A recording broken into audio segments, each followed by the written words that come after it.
The top 3 responses that I get when I ask, why do you want to leave corporate America, are that you want financial freedom, you want to own your own time, and you want to build a legacy for this generation and generations to come. Now, this is not a solo job. In order to transition from your 9 to 5 into entrepreneurship, it's going to take community and it's going to take resources. And I've created the community of pioneers who are going to wrap around you and help you make that transition successfully. So if you're interested in leaving your job, go ahead and click that information below. Let's get into the community and let's transition from your 9 to 5 into entrepreneurship successfully. Now let's get back to the episode. What's going to be more accurate to the path, direction you're trying to go. Yes. And I get better at that through time. Yeah. It took me a long time though to have confidence in like knowing that I'm going in the right direction. Yeah. Versus like, oh shoot, I'm lost. Cause I went through a real period where I was like, bruh, I still don't know the idea that I want to scale. Like, you got to at least do something. Which, actually, talking about environments, I said, literally, I just need to stay in something. That's really how I stayed in music for sure. And got the ideas that I wanted to, because I said, I'm not going to leave this environment. How did you find music? Because I think that's the one thing I had never known when you transition from Adventure Time to music. I don't know if I understood what bridged the gap between the two. It was just organic. Okay. Adventure Time was my introduction to the music. Okay. All right. And entrepreneurship was always my introduction to marketing. So it was both were out of necessity, to be honest. Music was always like a passion type thing for me. Like, you don't get no job in music. Like, it never sounded like money. Even money, it just didn't even seem like a career to me. Did you play an instrument? Actually, your sister plays a bunch, so I can imagine you at least got one of them. Oh, I played, like, I've played around with the keyboard, but and then I played French horn like my sister at one point when I was in like middle school or elementary school or something like that. But nah, I didn't. I forgot I had a guitar in college and I got decent at that for a period, but music wasn't gonna be. Yeah, like I loved, in the way I talked about writing, I always wanted to do an instrument like that, but it was like, I don't got time to learn this. Okay. I need to get to where I'm trying to go. Like, I've always kind of just thought that way, even pretty young. Okay. But so you said Adventure Time connected you to music, and then you said marketing. It was just a necessity. Was a necessity. I always thought marketing mine and all that stuff, but I never thought in the term like I'm a marketer or trying to. Being the channel and the value that I brought in terms of the space that I saw and what I happened to be doing when I was helping people forced me to label marketing and branding. Okay. All right. I hadn't ever thought of it in a structure. It was just what I was already organically doing. But my brother and sister are both marketing in terms of what they did in college and all that stuff. And so, young and I'm like, I'm gonna go this way. Like, I wasn't ever trying to market or be a marketer. Then my brother did music, and I was like, ain't no money in that from what I saw. You know what I'm saying? And plus, like I said, I literally just never thought about music as a career. It was all tech. I did a venture ATL to help friends out, because I was helping them with some small events and things like that. I was the business guy behind the scenes, and then eventually ATL was my creative concept. And, is it? Yeah. Okay. So when I talk about like the builder and all that stuff and all that and more creative, like, all that like was me. The entire idea. That for me, that was my creative, and I didn't do as much business. Yeah. Oh, okay. Like, I did, but that wasn't my focus. Okay. You know what I'm saying? I just knew it was going to be like 10 Adventure Times after that. What made you decide not to continue? Well, first of all, for the listeners, Adventure Time was the bombest experience I have ever been to. It was the best curated experience where you go into a room and there is hip hop. You go into another room and there's like indie. You go into another room, there's art. You go into another room, there's good eats. You got your fun. Okay, it's like, even from the vendors having some very soulful, of the culture, zeitgeist type products and energy. It was just the dopest experience. So and we went to, so the second one was even better than the first one. So I just knew we were gonna do like more and more and more. So you made a pivot somewhere. What made you decide not to do Adventure Time anymore? All right, so I'll give you a little bit about how it started. Yeah. One, I was like, in college, I remember like people not wanting to do the club environment anymore. Some people. Me, I was that way fast because I always just felt like, bruh, I'm not successful. What am I partying about? Like, successful, at least to me, and what I wanted to do. So I could never get comfortable. I always felt like I needed to be working on something. Then I went to this art scene, all right? Like, okay, not in clubs, but I felt like the art stuff was just literally the club with art on the walls. Like, y'all still got this weird social dynamic where y'all don't necessarily want to rock with other people. There's no communal. If you think about Adventure ATL, it was very open. You could meet people easily. And like, I would see a lot of people end up following each other and all that stuff from that event, right? So like conceptually, I wanted that, right? Where we thought about it down, me and my partner in that, thought about it down to like we wanted benches versus individual chairs in certain spaces. So you just a little bit forced to be a little bit closer together in how we arrange certain things. So it was like, all right, let's create an environment. And then the whole thing, I could codify it down to stimulation. I felt a lot of events, people are so worried about people coming to see them that once they get people there, they don't even think about the experience that much. Right. I had this many people out to the show or whatever, or everybody watch me. Yeah. I wasn't an artist in terms of a musician or whatever, but I wasn't there to get people to see me. So I only focused on stimulating the audience. What's the best experience and what I would want to do, right? Oh, I'm all right, I'm a little tired of this vibe. Let me go to this vibe. Like, how do I make this as immersive as possible? Control the lighting, all that kind of stuff. Yeah. So then I'm looking for a space to do this. Yeah. Right. And I hadn't put it together, but I was looking, and then I finally found the right space that matched the space. But I never thought about it because I just didn't know what the space was. I had never done any kind of event before, really. And when I found a space, it clicked all of a sudden. I was like, oh shit, I'm gonna have to get a lot of people here. Cause in my mind, it could have been, people can't see this space, but like it didn't have to be big. It could, like, in my mind, it was like a party in terms of size. I was the only thing, I didn't realize to do what I wanted to do until I found a space to do what I wanted to do. That, I can't just have 100 people here, because it's gonna feel empty as hell. It's not gonna be the experience. Yeah. So I was like, shoot, man, I gotta get a lot of people here. All right, what I'm gonna do? Then I started thinking about things. I'm like, this ain't really no party no more. And then I was like, bruh, I gotta call it a festival, like for it to feel bigger, right? And to start to attract people who weren't there. And I started branding and all those kind of things to get it there. Once I did it, I was done. That was my art. The work was complete. Yeah. I did it once, and then people were like, "Yo, that was so dope." Yeah. I was like, "Nah, bro, you don't know how long that took. You don't know how much work that went into that." Into that. You know what I'm saying? Like, it did, but people kept saying it, and I had quit my job, and I wasn't going back. So I was like, "Bro, let's run it back." Ran it back 8 months later. Yeah. Bam. Even bigger because of the organic reach after the first time. Yeah. Everybody, because it was so different. People are doing a lot of, honestly, and I saw people around the city take the concepts and things like that, to be real. But like these experiences when you are in a building and going into different environments and different rooms are a little bit more common now. Still, nobody's touching on what I want to do as a whole, because my vision is actually way bigger than what I could do. What I did originally was dilute it. Got you. And because I only have so much money. Resources, exactly.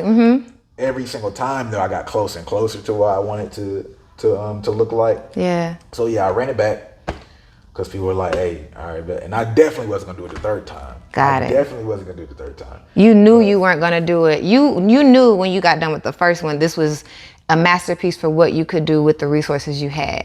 And you were like, but I wasn't even thinking about it as like final. and like mentally, it was just like, all right, cool, I did it, and it wasn't until people asked me that I realized, oh, no, I'm done. You know what I'm saying? Like, Got it. I didn't. They're like, we gonna do this again. Some people was like, you should do this every month, which never would have ever been a thing. Like that just was way too much, because I was fronting all the money, well, like 90% of it, and then every single time it got bigger, still fronting the money. So second time did it because people say bring it back. Lost the location.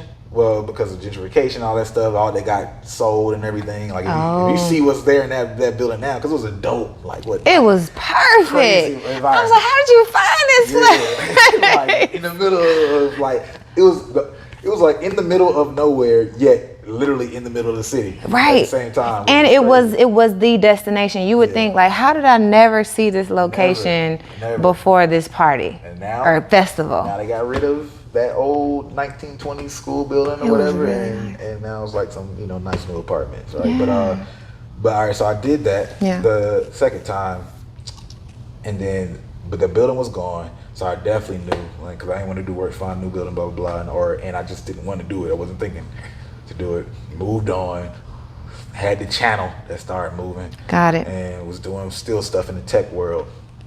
My homie, who was like my main partner and really making it happen, because he was the one who really had a lot of the creative direction in terms of the rooms and all that stuff. He kept on asking, and a homegirl of ours like saying, yo, bro, you gotta do it, you gotta do it. And what happened was, after all that saying no, the homegirl started working at this warehouse, and my homie Josh went. And you're like, yo, bro, you gotta do it, bro. I found a new location, it's perfect. And the way my mind works, because remember I said that event was creative for me. It was a creative part of me. He was like, bro, no, man, all right. He's like, no, see this space. Thank you so much for watching the Work and Play podcast. This episode is sponsored by the Boss Up Conference, which is a community for entrepreneurs, CEOs, celebrities, and corporate executives to come together, network, and solve some problems. Thank y'all so much for being supporters of the Work and Play podcast. And thank you for watching the Work and Play podcast and all the episodes before. Now let's get back to the episode. And man, I should have never went. But because I told him I didn't want to do it, but that's like my homie, so it's just like, all right, bro, I'm gonna go, bro. And literally, when I went, I was like, fuck, I gotta do it. I gotta do it again. Because I instantly knew everything that I would do and just how that went or whatever. But after that third time, I just still had so much momentum in the things that I wanted to do, and the business model of what a festival required. It just didn't make sense for me, period. Like personality wise, how fast I wanted certain money to come, how frequently I could do it on that particular scale, and how many people I would have to be able to work. I would have to work with for my personality consistently. Yeah. Right. And just be relying on it. So, I was like, hey, if y'all want to run this thing, and maintain the brand at this level and all this stuff, bet we can do that. Like, let y'all do that. But I'm gonna go do this other stuff, and I'll help and advise and all that stuff. But my homie didn't really want to do it. Anyway, I was, and that was also when I learned in business, got a true reflection of what it looks like when you do too much. Yeah. And you don't build a system and team around you. Because there really was no way for me to leave that in that thing to keep going. Yeah. All right. But to be fair to myself, I never planned it to be big. I mean, to keep going. It's weird because the way my mind works, I only did it. Like, I didn't maximize my revenue every single time I went out. For some reason, I would only build stuff the proper way for it to start to get big. And get as big as possible. So it was built as a brand in the way I rebranded and all that stuff to be able to sell and all that stuff. Right. I had already started positioning and doing all that stuff, even though I didn't know I wanted to do it. It was like, for some reason, you just think that way. You think foundation, and then it go. You know it's going to be scalable. Exactly. But the only thing that I really didn't get to is really for real building out a team in that particular way with that kind of thing in mind. And that reflected as much. Right? But it was also because I had to be convinced in the second 2 times, and the first time was supposed to be the only time, you know. So, but now in business, you know, you're already, you know, mentioned, okay, we got a team, and like, I'm very, very much so don't do stuff alone, because every time I did stuff with people, I did, you know, something 2-3 times bigger than the stuff that I've done alone. Right? Like just period, and I do it quickly because I'm always doing stuff and doing it at a pretty like high level, but it's never as quickly and as great as what I've done when I get with some people and use the same talents to push towards a bigger vision. Dope. So I feel like if I would sum up this first part of your career journey, because there's so many different things to get into, but I would sum it up with you found different currents to go into, and then you used that momentum to take you as far as you wanted it to go before you found your next project that you wanted to harness that momentum and create new growth in a new area. And I could ask you so many questions about how you started your YouTube page, how you started to build out Brand Man Sean as a brand, as a personal brand. I can even ask you what you do for your clients individually. But I think what's really, really interesting would be to hear how you went from, you also mentioned this earlier in your story. You talked about you were a hustler at 6. And I always talk about there's a difference between a hustler and an entrepreneur.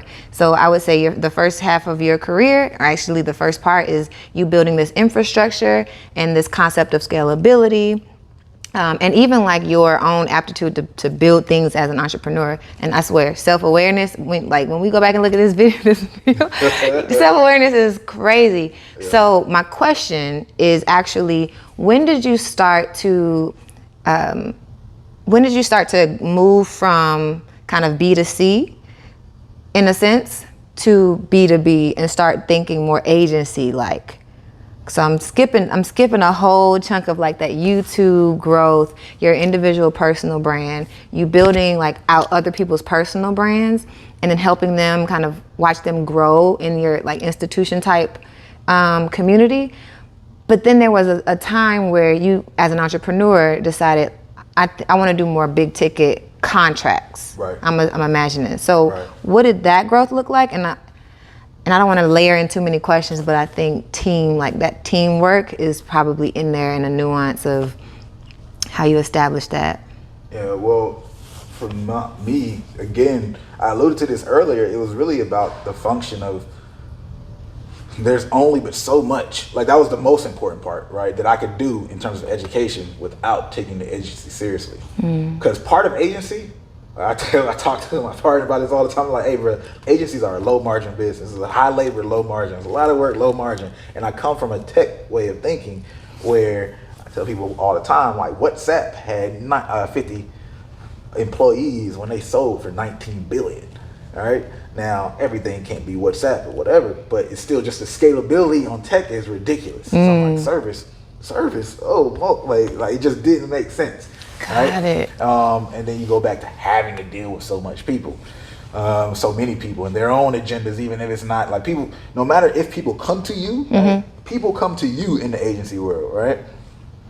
And then they don't want to do the stuff that they're paying you for. It was just like, I didn't like that, right? In terms of just, if I didn't have to, but once I get a vision for something, just like I didn't want to do the Adventure ATL again, but once the vision's there, it's like, bam, you know, that's how I move into those currents that you're talking about. Like once the vision's there, I'm not even, I just bam, connect all the dots.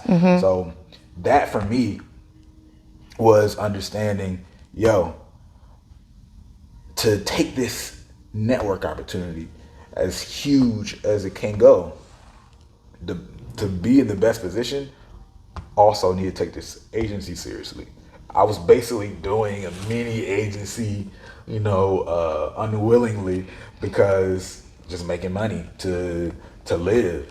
But I wasn't doing it seriously in how an agency would have to need to be built out. So one, that market opportunity made me say, all right, cool. How do I need to build this out? What does this need to look like?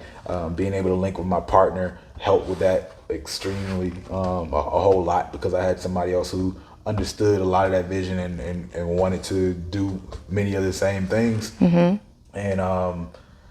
then from there, my environment is, if you can hustle, that's one thing. And then if you can start building, in music especially, there's a lot of things that you can do.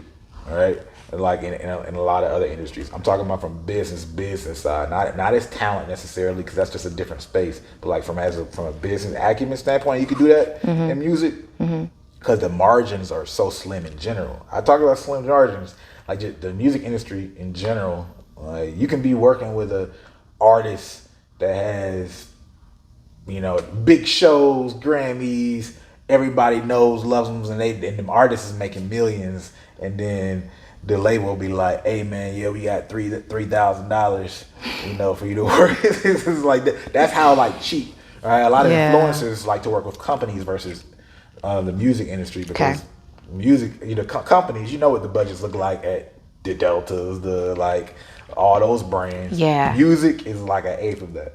Wow, I didn't know that. Oh yeah, it's ridiculous. It's ridiculous. All right, so if you can do that in that like hyperbolic chamber, this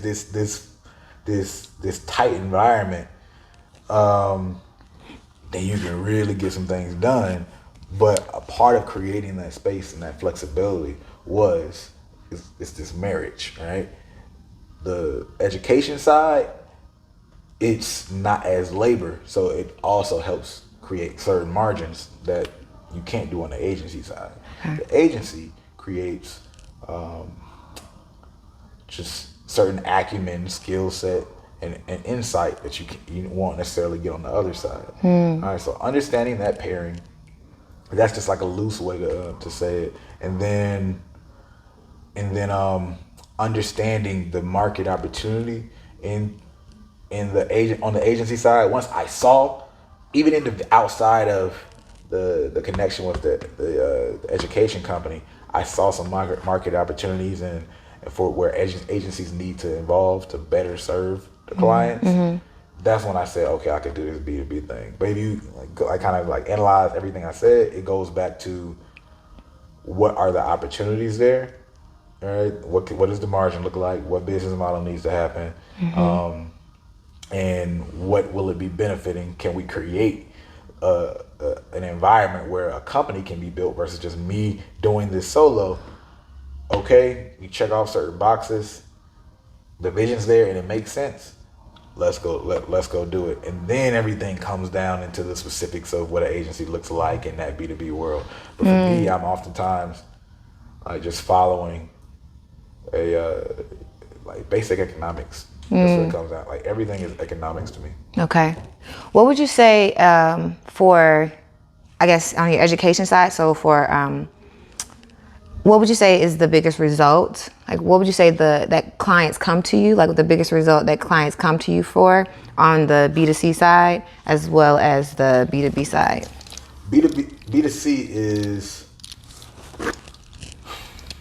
either increasing their social media followers or increasing their streams. Everybody wants streams of music.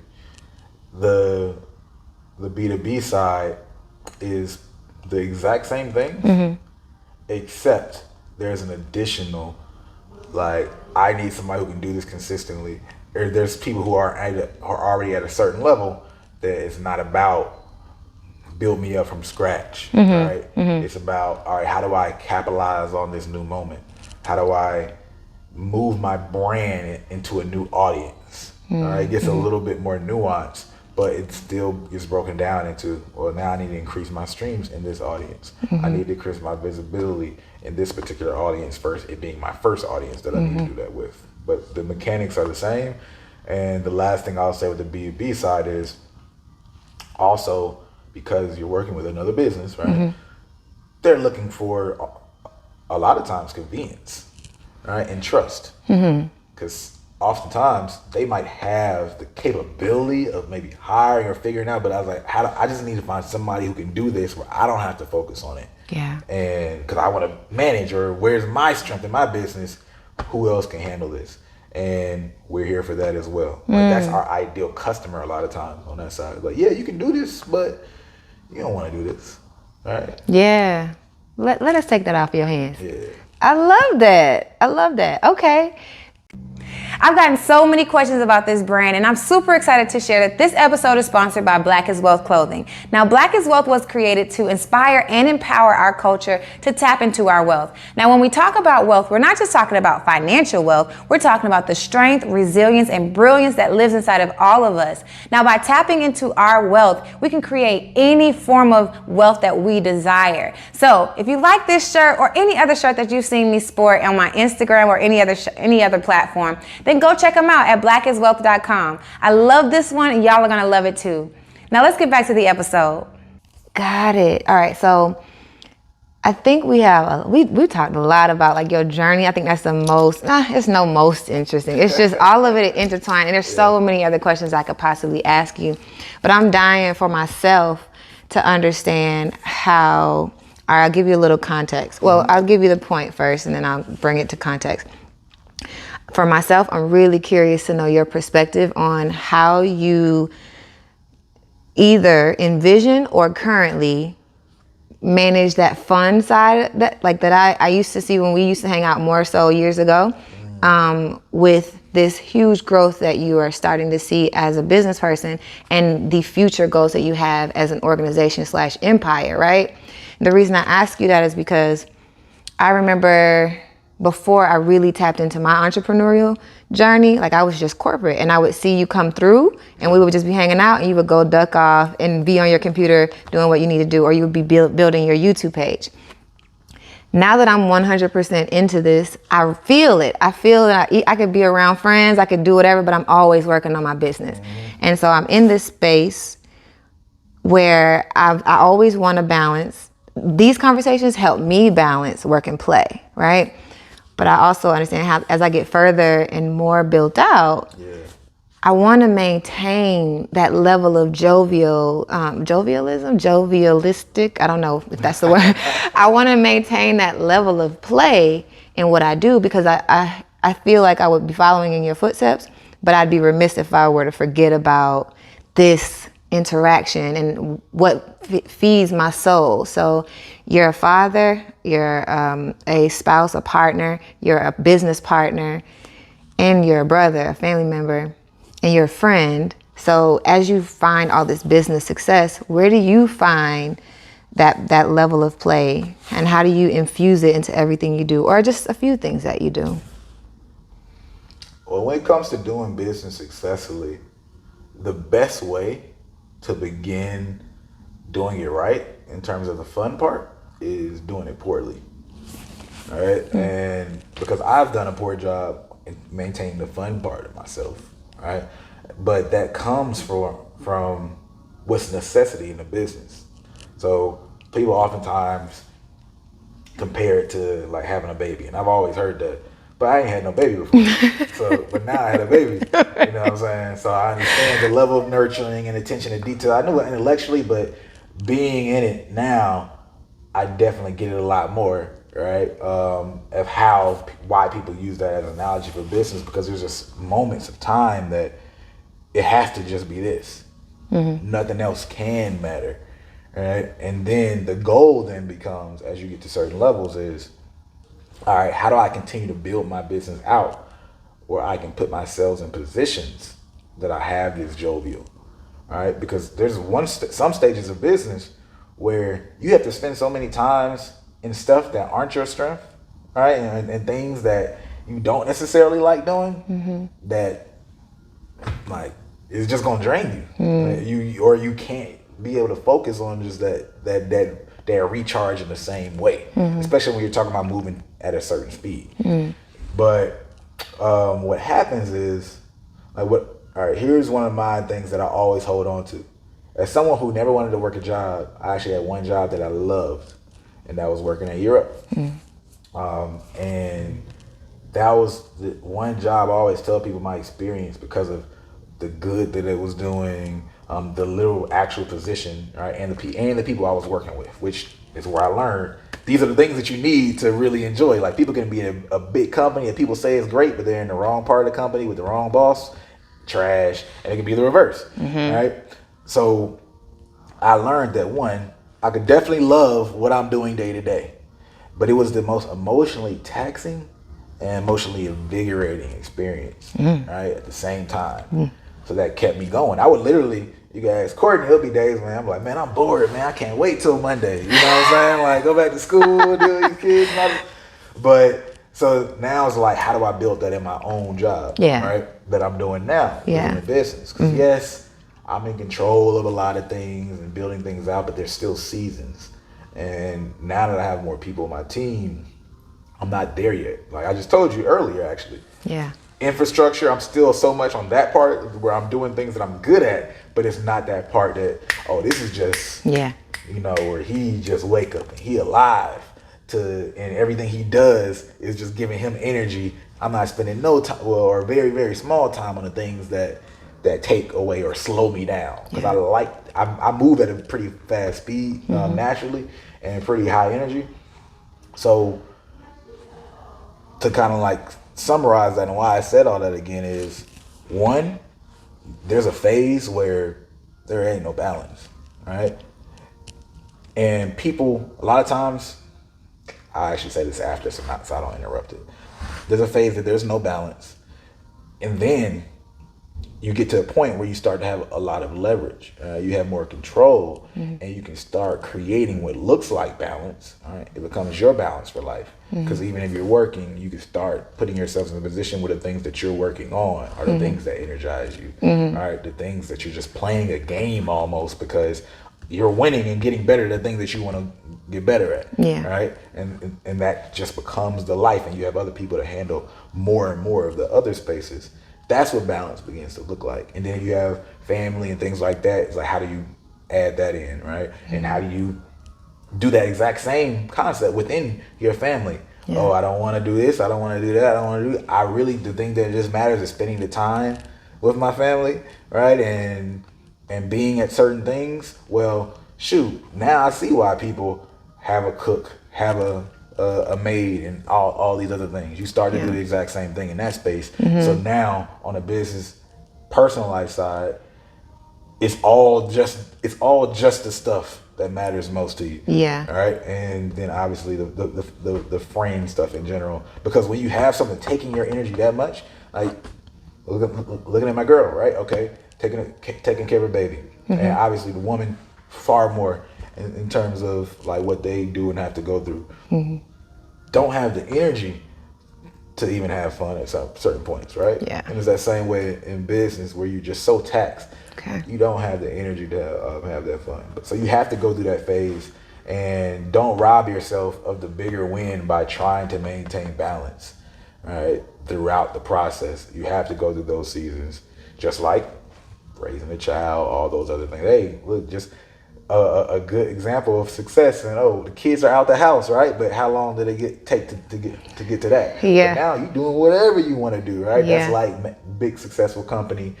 Yo, you done made that money, and now you just doing whatever you want to do. But people mess up because they keep listening to rich people talk about the stuff that they doing. But they're not talking about and looking at the stuff they did to get there. Yeah. Like, balance and spirituality. But she didn't do all that to get there. Right. It did not look that beautiful like that. When you were the reason she's talking going so hard on it now is because she went through some ugly shit. Yeah. Right. To get there.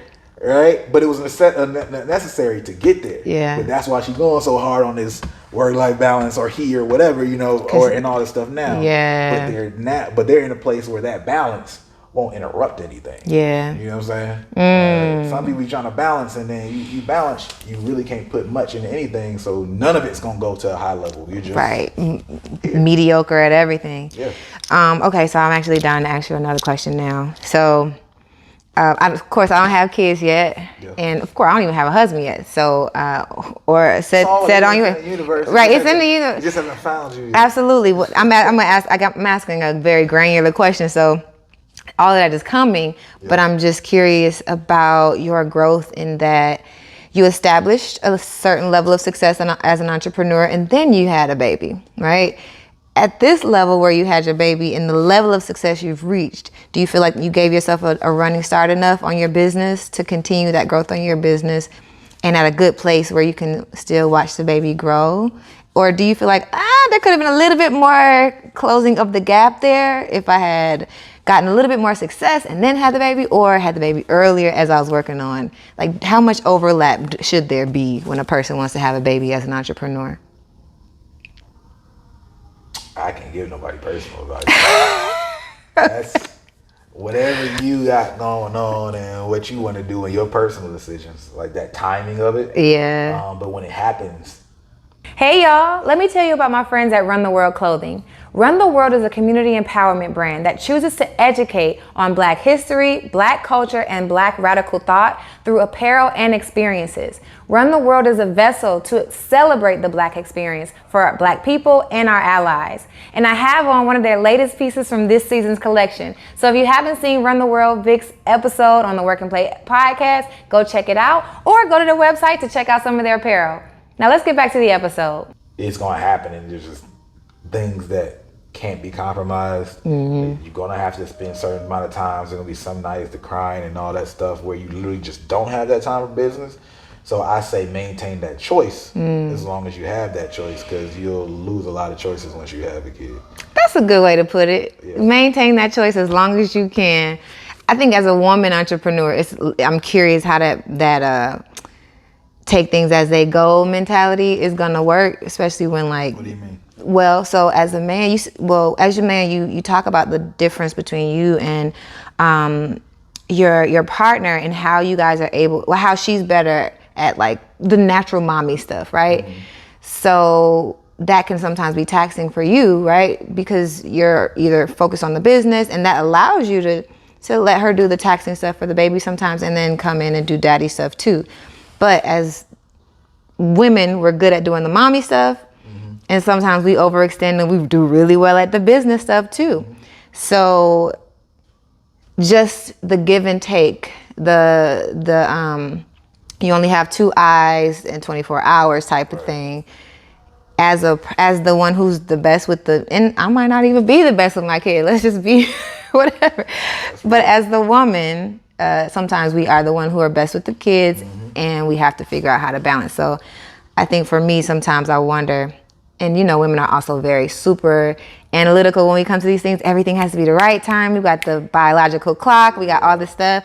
And so that's probably why I asked you the question about like, would I want to have a baby in the next year or so? I really feel like I would probably want 5 years of success in my business before I wanted to bring a baby in. That's real. You would at least need to be like the most ideal situation is not the most ideal, the lowest ideal, right, is at least being in a position where you have some level of momentum and clarity, right, of what scale looks like, and start building towards that.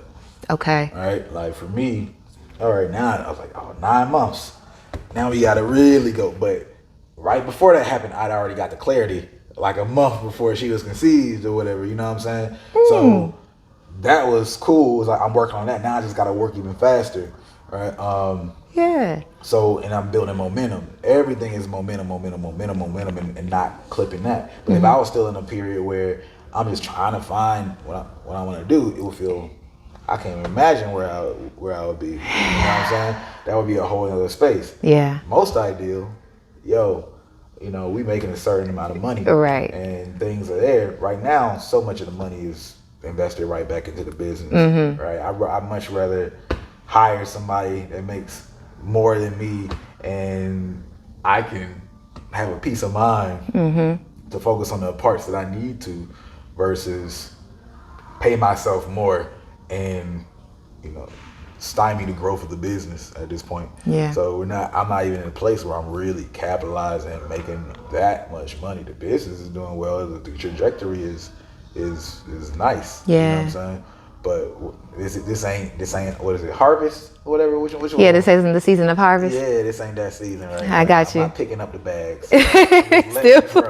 Yeah. You've planted the seeds and you're just letting it grow. Yeah. This has been such an amazing conversation. I appreciate everything you've shared with me, from your story, the stuff that I had no clue about, and then even some life lessons that I can take. I remember calling you when I was getting ready. I was like, should I apply for Europe? I really think this is an awesome organization. Life took me another direction, but I've always been wanting to pick your brain in so many different places of this journey. So I'm honored. This has been awesome. So one of the things that I like to do on the podcast is actually reach back. As we move forward, we're gunning forward. I never want us to forget about the people who are behind us on their way. And I particularly think about, for you, the young people at Europe who you probably haven't seen in so long and are still on their journey of making something of themselves. So as you think about, as we close out, I want you to just kind of think about your wisdom, your brand man Sean wisdom, and reach back to someone who is on their journey. Either they haven't gotten started or they still haven't reached that level of clarity, and they need a little bit of inspiration or information or insight to make the next step. So what would you say to that person? Who would that person be, and what would you say? I don't quite know the details of where some of them are to reach to talk too much on them, but okay, well, I know one of them for sure. So Shanice has this dope business called Nice Scent candles. Y'all check those candles out. Period. They're really dope. Like, and I'm not like it helped me become a candle person because I'm not a candle person, but I love hers.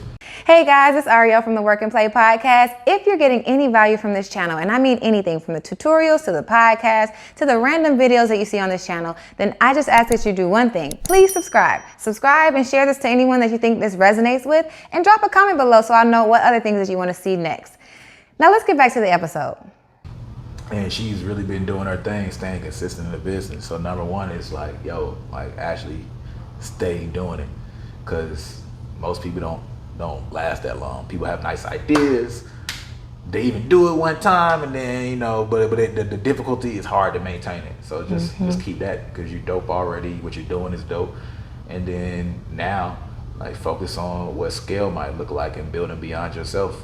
And I'm sure she's done that already to a certain extent, but without knowing all the details, like continue to focus on what scale looks like and make those hard decisions that are required, because growing, right, whether it's the amount of products you have, the amount of or the type of people you're working with, or having to leave some partnerships and focus on a different line of partnership, whatever that looks like in the candle business, you know what I'm saying? If you want to grow it to big money, figure that out, study, and make that decision for your business. That's lit. And you got real specific. There's somebody out there who you don't even know, but they also have a candle business. And they was like, I needed to have that conversation today. So again, I just want to thank you so much for joining me. Yeah. Thank y'all for watching. Dope, man. You had some good questions. You know what I'm saying? You good at this. I don't know what episodes you did, but you keep this thing up too. Hey, I will. I'm reaching sideways. Look, seriously, I took that for sure. So if the folks want to follow you, stay connected with you, or just continue to watch your growth, how can they get connected with you? At Brandman Sean on Instagram. You know what I'm saying? Also, I'm about to go be TikTok famous right now. So Hey. at Brandman Sean on TikTok too. Check me out over there. And everything else would find its way. You'll get hit with an ad or something. So.